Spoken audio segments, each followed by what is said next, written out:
Yo, what's good, legend? So, Hammer of the Ancients Barbarian looks very juicy for next Season 6, the Vessel of Hatred. As you can see, we're hitting for about 2 billion, and this is the pit tier 95, and the cap or the highest level in Season 6 is tier 100. So the equivalent to live server right now, this is about 190 pit, and we're using O-Power setup with Bash, guaranteed O-Power. Now, with Bash, you need to crit strike 4 times in a row to guaranteed O-Power for next core skill. So with Bash Cleave Temper, all you gotta do is just swing once with Bash on 4 targets and you will get all 4 stacks. So I'm doing back and forth Bash and HotA. Obviously, if there is a single target, you need to proc it or swing your hammer with the Bash 4 times. We got the Rupture for attack speed increase, and we are playing Walking Arsenal actually, not Unbridled or Unconstrained Walking Arsenal for more attack speed. Lunging Strike for Berserking. And this build caps out at 200% attack speed. Obviously, this is a full endgame gear, full endgame build setup. So 200% attack speed, which is the cap speed for both caps. Cap 1 and 2. And the crit chance 100% as well, fully maxed out. I should have probably disabled the yellow text just to show the O powers, but we are also using Earthquakes, passively proccing from the rune. And I have Ground Stomp aspect on the gloves, I believe, for 30% multiplier damage. You could also play a Rumble Glyph instead of Undaunted in the last board that I don't have. I was using Undaunted in this clip, but Rumble makes it so you can spawn up to 5 Earthquakes. They cap out at 5, and you will get 10% increased damage for each Earthquake. So it's an easy 50% multiplier. So I believe this build could go even higher. But the problem is, or not the problem, probably could be solvable, but we're not spawning that many Earthquakes, stackable Earthquakes. As you can see on the screen, is this icon right here. This is the rune right here. So Petrify is another rune I'm using. This is the Druid ability, which stuns on the whole screen all mobs, and the mobs take increased crit damage, which stacks very well with our setup and whatnot. So we have also permanent uptime on vulnerable, as I have pressure point, and overall the luck hit for most of the skills is very high. Mainly for the basic skills, that's amazing, lucky hit. Rupture is also pretty good. Bash, HotA is somewhat good as well. But yeah, I'll show you the boss. I believe I got like 4 minutes left after the end of this run. But as I'm using the new headpiece, Helm of Perdition. That's the new purple mythic unique. It gives you as an implicit 200% damage increase against demons and angels. Now, the boss here is a demon. You will see really high numbers.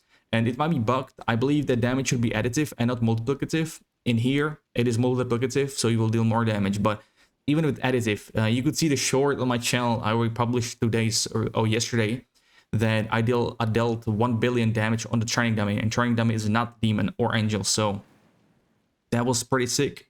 This is the Spirit Caller. I believe my highest hit on this boss was 3.4 billion. So your goal is to have the full uptime on the Walking Arsenal, all 3 weapons, Berserking as well. I recommend using Berserking duration on the gear. I believe I have it on pants and boots. I also have Iron Skin aspect on the pants for more damage reduction, since we don't have Harlequin Crest, but it's not really needed. I have it mainly for Unstoppable, so we have Shout and Iron Skin Unstoppable. You could also use Ian's Blessings boots that will auto trigger Iron Skin if you take away the Rallying Cry, which could probably be a bit better uptime on, the barrier, but also general Unstoppable. Might use that technique actually on every build on Barb. Very low, investment in a very good or powerful setup.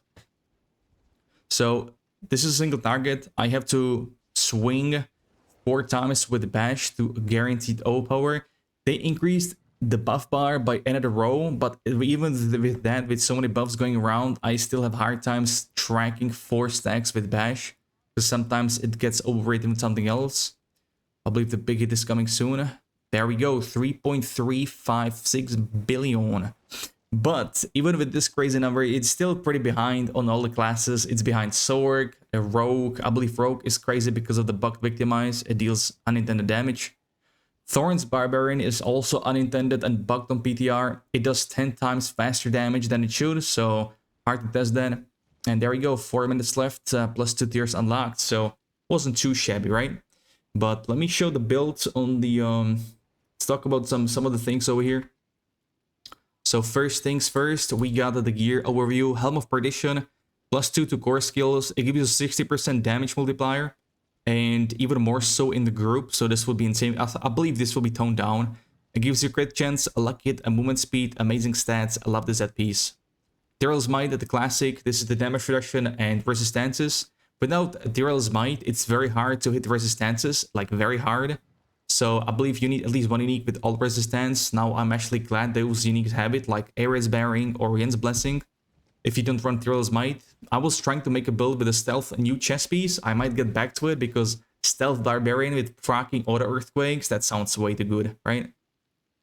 On the gloves, we got the Earthquake aspect here for damage increase. It ranks to HotA, strength, attack speed. HotA size, very good in crit damage. You could go with overpower, but I put the gear I have in this plan in the showcase in this planner.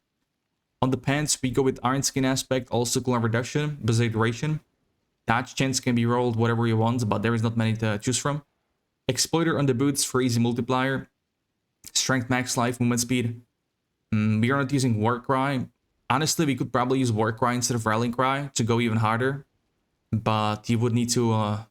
like, the uptime on Unstoppable would be pretty low, so we just roll with this.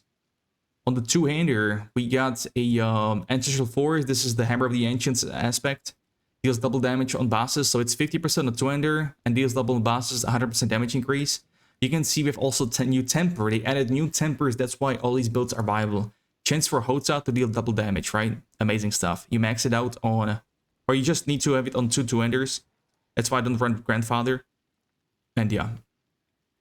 Next up on the two-hander, we get a sword, which gives us great damage multiplier, max life, overpower, strength. Overpower scales very well with max life, even though the stat squish is in place. Although it doesn't look like it, looking at the screen with the numbers and whatnot, right? Chance for it to deal double damage once again, and Limitless Rage scales very well as well. I believe they buffed this aspect. It goes 6% on the 200, so that's over 90% damage increase, which is pretty insane. Edge Masters on the other dual wield, on the other one-hander. This is the where the cleave, bash cleave comes into play. So we guaranteed crits, we guaranteed overpower in one hit on AoE. Edge Master, max life, overpower, strength again. And Doombringer is our another dual wield, amazing one-hander for overpower builds, max life increase, damage reduction, and the lucky hit procs, so mobs deal less damage to you. This is the best tanking setup. Like, all you gotta get is just Doombringer and Tyrell's Might or Harlequin Crest for tankiness. It's really crazy. Next up, the rings, the classic Starless Sky for the damage increase. It also has lucky hit. I like stacking lucky hits on some of the builds for Barb. Other ring is accelerating for attack speed, basic resource generation, and overpower damage. Lucky hit on will make enemies vulnerable. Stacks very well with pressure point. And the amulet, we got, cannot really show you, but we got strength percentage, which is also buffed. It gives you a lot. You are able to reach almost 6,000%, no problem strength. Attack speed, ranks to brute force, which is overpower. HotA size again. And inner calm is the aspect, which is the can I actually make it like this? Oh, hell yeah. Well, it still wouldn't show. Yeah, it gives you, when you stand still, it gives you attack damage increase. It triples if you stand still for 3 seconds, so that's why we don't really move. For the runes, I went with the Petrify Autocast. You want to put stand still for 0.3 seconds. I believe this will get nerfed. It's too strong for offering. This is spawning every 6 seconds, and this applies to 6.5 seconds on the boss, so you have perfect uptime. Other rune is auto proc earthquakes when you cast a non-channeled core skill, which is our HotA. You could maybe even go with evoke power from other class. We'll see. Those were the items. The skill overview, we get the Rallying Cry for Unstoppable. Save it for when you're CC'd. Lunging Strike to proc Berserking. We put 200 slashing weapon. For Walking Arsenal. Rupture for attack speed. We put dual wield, so it's faster spawn as well. Faster proc. Iron Skin for barrier. This is also dispelling dots on you, like poison, stuff like that. Even the shadow dot. And you want to save for the Unstoppable with this aspect. Bash with the bludgeoning to enter for guaranteed overpower, and HotA as well. Just amazing multiplier. After overpowering, you deal increased damage. HotA can be used as a great support skill. I actually tried it on the weapon throw build. I just used the similar setup for these two. And technique, you want to use the 200x for vulnerable. Let's go over the skill tree. So Bash, increased or upgraded for guaranteed overpower. Lunge Strike, Berserking.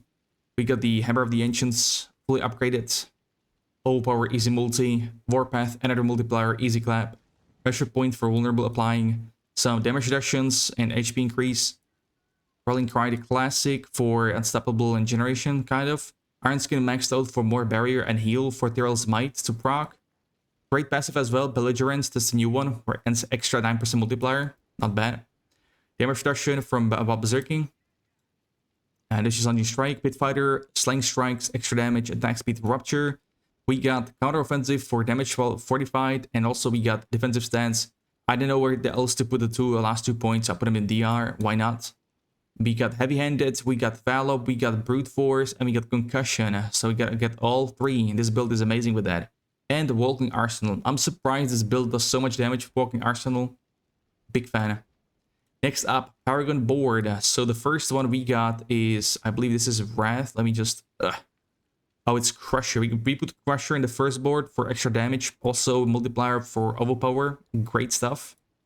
You want to get as many life nodes as possible, because don't forget it does scale from overpower. Overpower scales from both HP and 45. I believe 50%. Second board is Bonebreaker for guaranteed overpower. The glyph we go with here is Wrath for the crit damage, but also for the resource, not too bad. I got some extra damage reductions, like Barbarian is very tanky with all the DRs we can get from the board after they changed the passives here. Extra HP, amazing board for overpower builds and survivability. And that board is a Decimator. I get Dominate for guaranteed overpower, but mainly for the overpower multiplier from legendary bonus, but also the damage up top, which is additive. Extra HP nodes, both sides. Amazing board. Next up we get Blood Rage. Now for this, you don't need any Berserking, Tempering at all, like we used to in Season 5. You just need to get Iron Glyph, which is right here. 65 points gets you to about, 303%, I believe. Extra HP, once again, extra damage to bleeding and elites. And last board, we got, this is the Warbringer, which we don't need fortify because we got it from Bash, but I do use it on my other builds. In here, another extra life, we got some extra life again here, and this is Undaunted. Once again, you could probably go with Rumble for extra damage, but Undaunted, it goes well with 45 builds. I love this one. For the Consumables, I used all three instances. There are 3 types, so I used all 3. Chores of War, then it was max HP as a type 2 instance, and type 1 instance was Strength. Potion, attack speed, a lucky hit, because the attack speed got me to 100% cap, the first cap. I will probably put some notes in here. I will link the video in the planner as well. And if you have any questions, gamers and gamerettes, hit me up in the comment section, or you can contact me on Discord or on Twitch, where I stream every day. Also on YouTube, you can catch me there. I believe I covered everything. Nothing is missing. I hope so. But planner will be in the description, the pinned comments. Thank you very much for watching, and until next time, take it easy. Peace.